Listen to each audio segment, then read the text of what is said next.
go outside to work today is Damien, Braden. And what we're doing now is we're doing math, and we're learning about angles and the circles and all that kind of stuff right now, which really helps you on the house if you think about it. Math isn't my favorite subject, but since we go outside and get hands-on with things, it makes it a lot funner and I actually enjoy it now.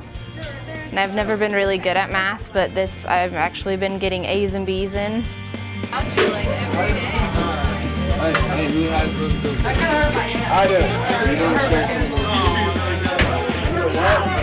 do. The most thing that I look forward to when I come to this class is getting the chance to build the house, getting the chance to use my math skills that I learned in geometry to put them out there into the house. And I just really look forward to this class every single week that I come here. Geometry, we teach all the normal traditional geometry standards for Common Core and our state and district standards, but they're encased kind of in a curriculum that is looking through the lens of construction. So we approach problems from a construction point of view, and then we show why we need math and how we're going to use math to solve these problems. Well, the most common question you totally get in any math class is, why is this relevant? That's what you have to constantly be telling kids. And all around while we're building a house, like, look, I'm surrounded by parallel and perpendicular lines, and they better be parallel for this reason.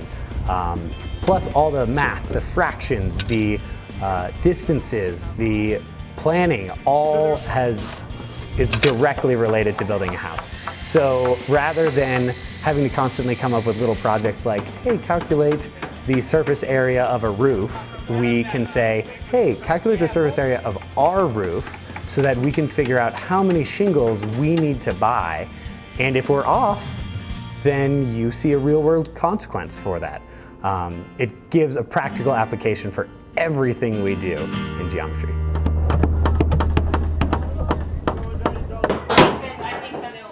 When we began planning this program, we knew that we could build dog houses, we could build tool sheds, there's a number of different capstone projects that we could build that would give the kids similar skills to building a house, but none of them would have the impact or the humanitarian impact on our city that working with a cause like Habitat for Humanity gave our students. They know whose names are going to be on the front door, they know where the house is going to be set, and we really, really are excited to provide for these kids an opportunity to build a house that they could drive by in 20 years and look back and say, that's the house that I've built. In high school, my friends and I, we built that house for a family that didn't have one before. To get kids thinking about that really has made them get outside of their little shell of, this is who I am, this is what I do, but oh, there are other people who are struggling with things. It's also actually really helped with the student engagement too. I have kids who are into the math, I have kids who are into the construction, and I have probably 10 or 15 kids who couldn't care about either, but they care about the family and they want to help them.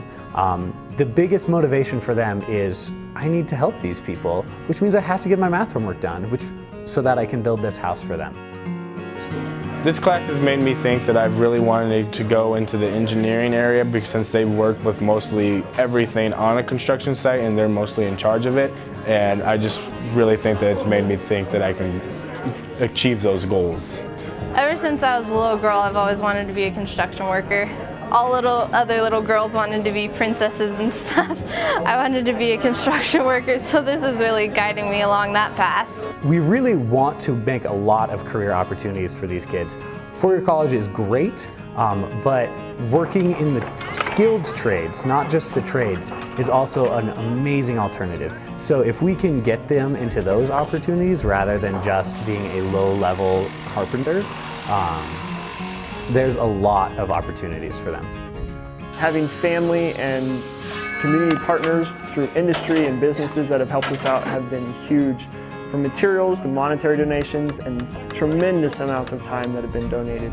One of those really awesome partners we've had has been the Poudre Foundation, that have given us a large amount of money and tremendous support and encouragement over the last couple of years.